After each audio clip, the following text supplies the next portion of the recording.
Halo Fitness Mania, kali ini kita akan membahas tentang kalori ya. Mungkin yang jadi satu pertanyaan sesungguhnya adalah apakah menghitung kalori tersebut signifikan atau tidak bagi pengaturan pola makan kita. Yuk kita bahas sama-sama ya. Jadi teman-teman sekali lagi, kalau kita berbicara kalori sendiri, sebenarnya ada alat pengukur yang dipakai untuk menghitung kira-kira berapa sih energi yang akan dihasilkan oleh badan dengan mengkonsumsikan makanan tersebut. Tapi kalau kita tanya sama badan kita sendiri, kita tidak punya kemampuan sesungguhnya badan kita, apakah hormon tertentu yang bisa menghitung kalori, itu sebenarnya tidak ada. Tapi sebagai pengetahuan hari ini, yuk kita belajar aja biar teman-teman tahu secara umum ya. Jadi kalau ada orang menghitung kalori itu lebih kepada karena nanti ada terminologi-terminologi seperti namanya kalori restriction, ada namanya kalori surplus, ada namanya kalori defisit, kalori in, kalori out. Yuk kita bahas bersama-sama dulu. Sebagai contoh misalnya, anggap saja teman-teman adalah pria atau wanita, nggak apa-apa ya. Beratnya adalah 70 kg. Nah kalau teman-teman lihat beratnya 70 kg, ketika dites, kadar lemaknya ini berat kotor. Selalu kalau orang tanya, berat kita berapa? Oh saya 70, saya 65, saya 50. Itu adalah berat kotornya. Nah, berat bersihnya adalah ketika sudah dikurangi oleh lemak. Sebagai contoh, misalnya di sini, kadar lemaknya ternyata cuma 30%. Bukan cuma ya, kira-kira 30%. Nah, jadi artinya berat bersihnya dia adalah, kalau 30%-nya daripada 70 kg adalah 21 kg. Paham ya teman-teman sekalian ya? Maka 70 dikurangi 21, maka ketemu beratnya adalah 49 kg. Nah, dalam rumusan untuk menentukan basal metabolic atau kebutuhan kalori kita per hari sekedar hanya untuk kita hidup ya, belum berbicara soal kalau seandainya kita itu keaktifannya seberapa tinggi, tapi sekedar hanya buat hidup saja gitu ya. Rumusannya adalah dikalikan 2,2 lalu dikalikan 10 ya. Ini sebuah rumus aja, kita ambil aja, nggak perlu kita perdebatkan, tapi kira-kira kurang lebih. Jadi 49 dikalikan 2,2, 2,2 datangnya dari mana? Dari 1 kilo itu sebenarnya 2,2 pound. Jadi 49 kalikan 2,2 sebenarnya 107,8. Kalau dikalikan 10 ketemulah 1078. Ini disebut dengan namanya basal metabolic. Jadi kebutuhan minimal kita setiap hari untuk sekedar kita bisa hidup itu kurang lebih sekitar 1000 kalorinya. Nah makanya membayangkan kalau seandainya kebutuhan kalori kita kurangi gitu ya. Berarti apa tuh strategi untuk membayar itu ya? Bukannya boleh atau nggak boleh, ada juga kan yang namanya puasa ya. Tapi sekali lagi nanti saya akan jelaskan kenapa kira-kira kita harus paham tentang hal ini. Yuk kita lanjut dulu. Nah dari pemahaman kita tentang si basal metabolic ini, maka kita nanti akan coba mencari rumusan mana yang tepat untuk kita sesuaikan dengan kebutuhan kita ya. Apakah kita mau kalikan dari BM ini 1,3, apakah dikalikan 1,5, apa dikalikan 1,7 atau 2,0. Misalnya kita mau naikkan berat badan, mungkin kita pilihnya 2,0. Mau memaintain berat badan mungkin 1,7. Mau menurunkan berat badan mungkin 1,5. Mau lebih restrict lagi, kita mungkin coba 30%-nya. Jadi ini 30%-nya, tambahin 50%-nya, tambahin kurang lebih 65 atau 70%-nya, ini dikalikan 2. Berarti tambahkan 100%-nya lagi. Makanya kenapa kebanyakan orang normal itu selalu dibilang total 2000 kalori per hari, itu maksudnya datangnya kebanyakan dari sini. Tapi ini hanya sebuah gambaran teman-teman, bukannya panduan baku teman-teman harus melakukan hal itu, tentu tidak, tapi sekedar biar tahu ya. Yuk lanjut lagi. Nah jadi di sini sekali lagi kalau kita tanya misalnya total daily energy expenditure itu artinya yang kita pakai, energi yang kita pakai itu, jadi tergantung daripada teman-teman mau melihat di sini ya. Nah kalau teman-temannya memang aktif dan sebagainya, tentu otomatis kebutuhannya menjadi lebih tinggi. Kalau nggak aktif, sedentary misalnya, berarti tentunya kebutuhannya lebih rendah. 1 menit kita membakar kurang lebih sekitar kurang lebih berapa kalori kalau teman-teman tahu kalau kita melakukan aktivitas olahraga itu. Aktivitas olahraga itu kurang lebih kira-kira sekitar hanya berapa? Hanya sekitar 5-10 saja kalorinya. Makanya yang jadi tantangan ya teman-teman ya, makan martabak manis 1 potong aja kalorinya udah 300. Jadi bisa bayangin ya. Jadi berarti ngutangnya berapa tuh ya kalau seandainya harus dengan olahraga, kalau kita berbicara konsep daripada penghitungan kalori ini. Tapi kita lanjut lagi dulu.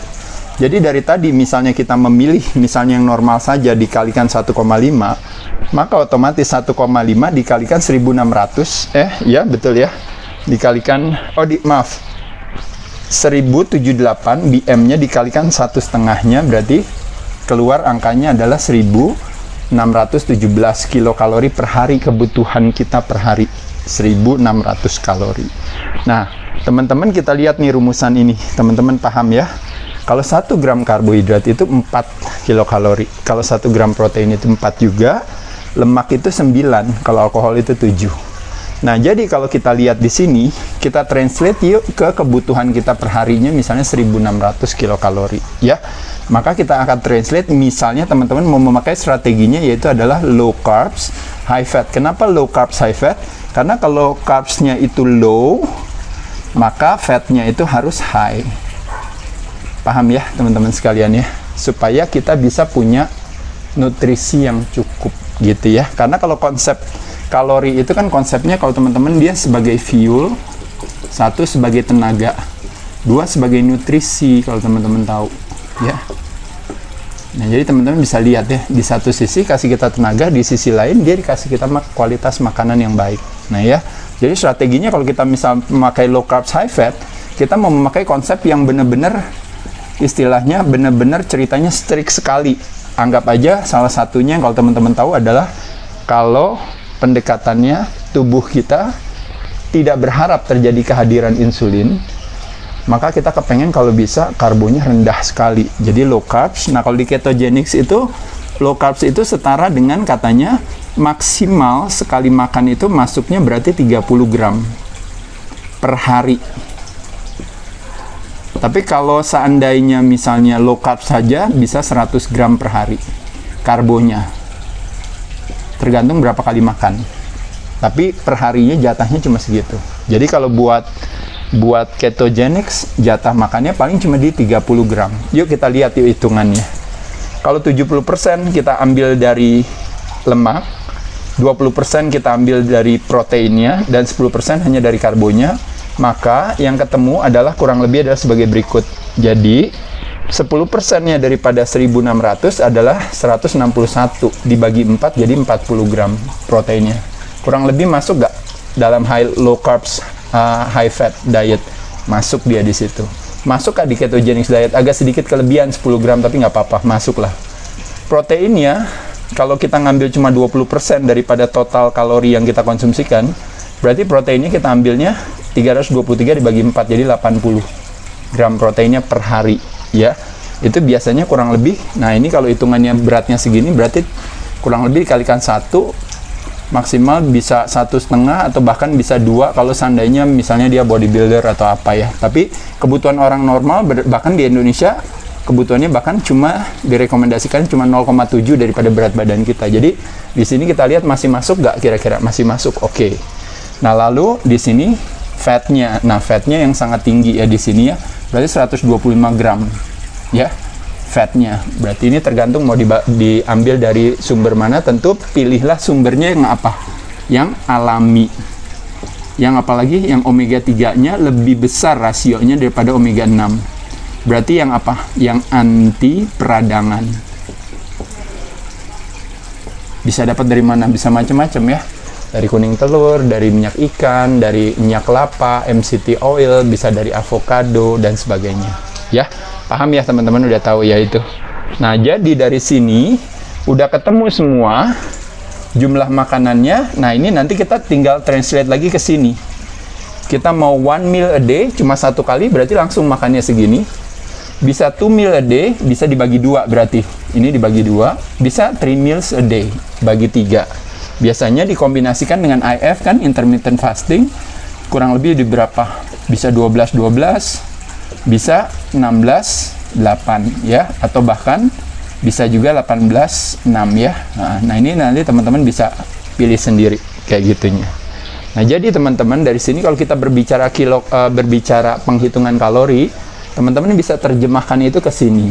Tapi yang mau saya sampaikan sama teman-teman adalah sekali lagi, apakah penting menghitung kalori bagi strategi diet kita? Nah, jadi orang selalu beranggapan katanya lemak itu hadir kebanyakan karena apa? Karena kalori yang masuk lebih tinggi daripada kalori yang keluar, makanya sisanya jadi lemak katanya. Tapi apakah sesederhana itu, teman-teman? Nah, yang mau saya sampaikan sama teman-teman sekalian adalah sebagai berikut, ya. Pada dasarnya, teman-teman, ini nih kalimatnya yang paling penting. Sesungguhnya yang lebih utama itu adalah bukan berapa banyak kalori yang kita masukkan atau yang tidak kita masukkan, berapa banyak kalori yang kita bakar atau yang tidak kita bakar. Tapi sesungguhnya ada lebih kepada pada saat kita memasukkan makanan, yang kita mesti jaga itu adalah, kalau ibaratnya ada 4 elemen daripada diet, teman-teman masih ingat kan? Yaitu adalah apa aja? Sumber, ada penyajian, ada jadwal, dan satu lagi ada jumlah. Nah, kalau kalori ini ada di sini, teman-teman tahu ya. Kalau penyajian itu kadang-kadang nanti kalau orang yang anti lemak, nanti penyajiannya carinya kalau bisa nggak mau digoreng, nggak mau pakai minyak, nggak mau pakai apa. Tapi sekali lagi ternyata yang paling penting adalah sebenarnya adalah di sini. Ini 2 hal, teman-teman sekalian.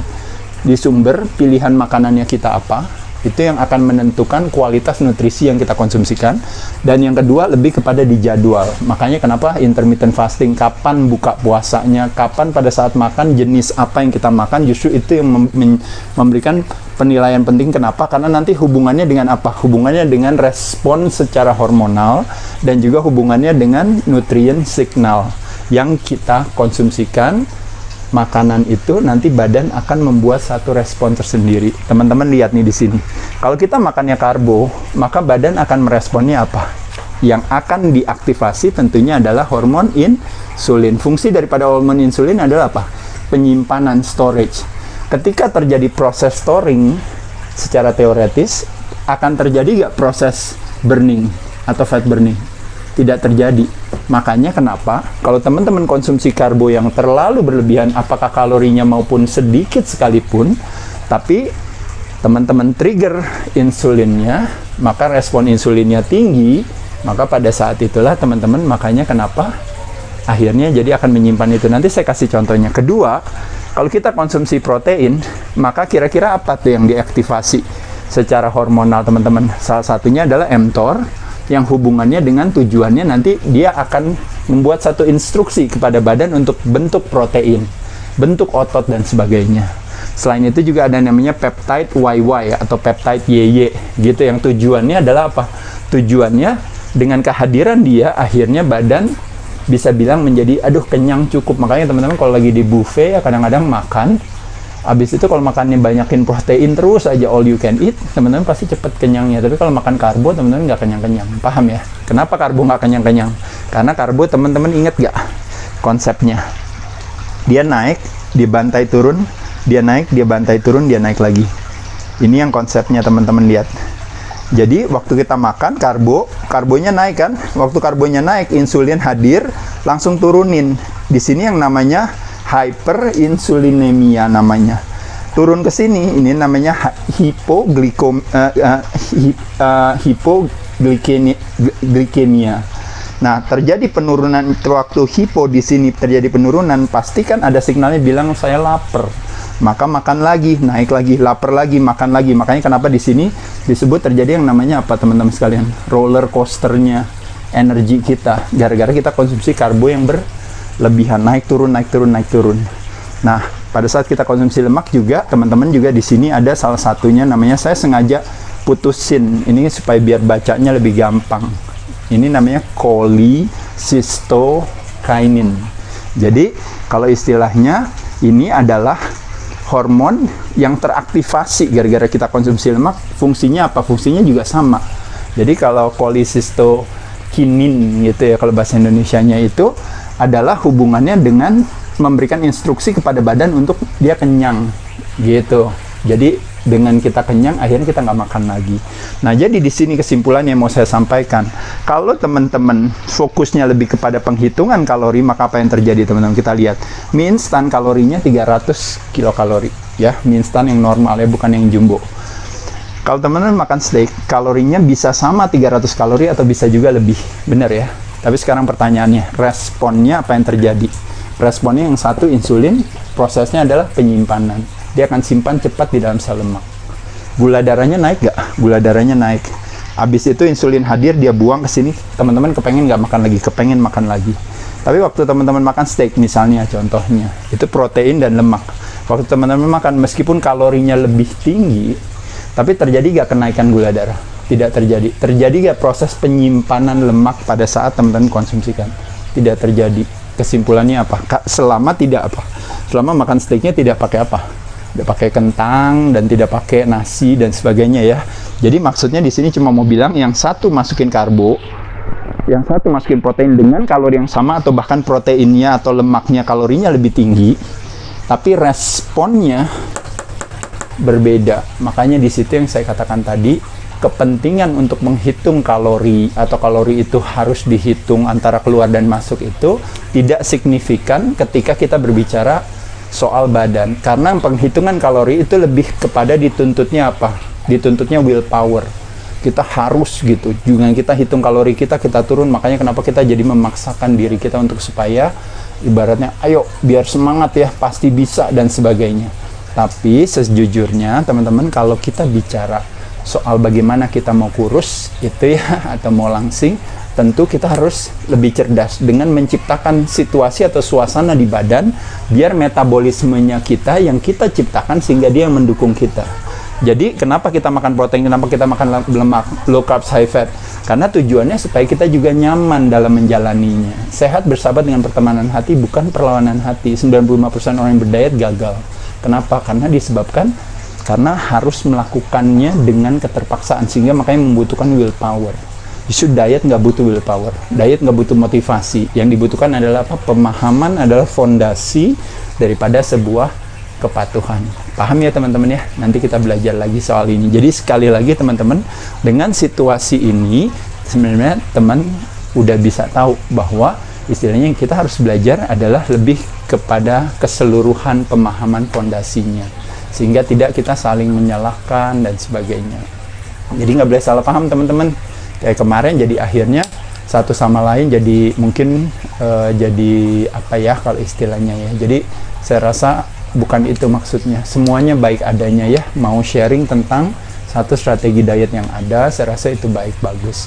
Ini ide ini saya terima kasih juga buat Yulia yang minta tolong saya untuk bisa tolong dong Mas Ade jelasin tentang yang namanya kalori tadi, maksudnya apa. Jadi tepat sekali, kurang lebih kira-kira seperti ini Yulia. Dan Yulia benar bahwa memang di satu sisi kalau seandainya kalorinya terlalu rendah sekali itu tentu otomatis pasti akan ada respon tertentu. Nah yang menjadi tantangan, nah ini satu lagi yang saya hampir lupa. Apa bedanya kalau teman-teman melakukan yang namanya kalori restriction? Restrict itu artinya restrict kalori ya, jadi harus berapa gitu ya, melawan yang namanya intermittent fasting atau yang dikenal dengan puasa. Nah ingat gak teman-teman kalimat yang sering saya sampaikan, badan terlalu cerdas buat dibohongi. Kenapa kalori restriction selalu gagal? Kenapa puasa selalu berhasil? Tahu gak jawabannya teman-teman sekalian? Karena pada saat puasa, selama-lamanya kita puasa, tapi badan dikasih tahu bahwa kita akan buka. Makanya badan akan bilang nggak apa-apa, saya akan gunakan lemak sebagai sumber tenaga. Karena apa? Karena lemak, sekali lagi ingat ada dua kompartemen kalau kita kulkas itu, satu yang disebut namanya freezer, yang satu yang disebut namanya chiller. Nah freezer ini adalah si lemak kita bukanya yang bawah terus.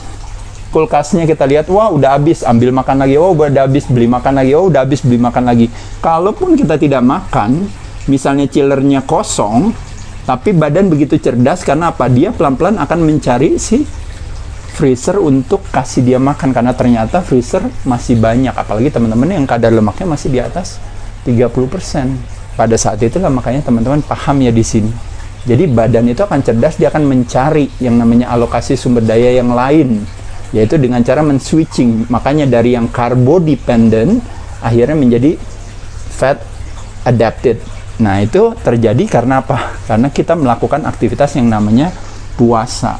Tapi kalau kita konsepnya namanya kalori restriction, artinya kalorinya di restrict, yang menjadi tantangannya adalah apa teman-teman sekalian? Ini kayak acara pengetatan ikat pinggang. Apakah nanti akan ada ibaratnya jawaban daripada kalau seandainya saya restrict terus kalori, kan motivasi, ya udah saya nggak makan, nggak boleh makan, nggak boleh makan, nggak boleh makan. Ini nggak ada batasannya, sehingga akhirnya badan itu akan dibuat stres dengan situasi ini. Makanya badan akan menciptakan apa? Kortisol. Nah, kortisol hubungannya sama apa teman-teman sekalian? Hubungan sama badan akan menaikkan gula darah. Begitu badan menaikkan gula darah, dia akan ngambil apa? Ngambilnya dari mana? Kalau gula darahnya naik, diambil dari proses yang namanya, teman-teman ingat yang kemarin, gluko, dia cari gula baru melalui proses yang disebut dengan namanya gluconeogenesis. Dari mana? Dari otot. Sedangkan otot butuhnya apa? Otot adalah harusnya menjadi apa? Harusnya menjadi lean body mass kita. Ini yang LBM kita. Ini yang menentukan berat bersih kita, yang menentukan kita bisa punya jatah makan yang tinggi apa yang rendah. Nah, teman-teman jadi bisa bayangkan kan, kalau seandainya badannya stres, akhirnya ototnya lebih sedikit, maka apa yang terjadi? Yang terjadi adalah akan berpengaruh ke banyak hal. Apalagi kalau kita berbicara respon hormon di dalam tubuh kita. Nanti akhirnya apa? Perutnya jadi gemuk, ototnya menjadi lebih kecil, apalagi otot kaki, apalagi otot bokong. Ya, nah pada saat itulah makanya akhirnya kok beratnya nggak naik, plus cukup ditambah dengan satu kekecewaan saja, apa yang terjadi? Maka nanti langsung bubar semuanya, ya udahlah, karena teman-teman melakukan apa yang namanya mentalitas all or nothing.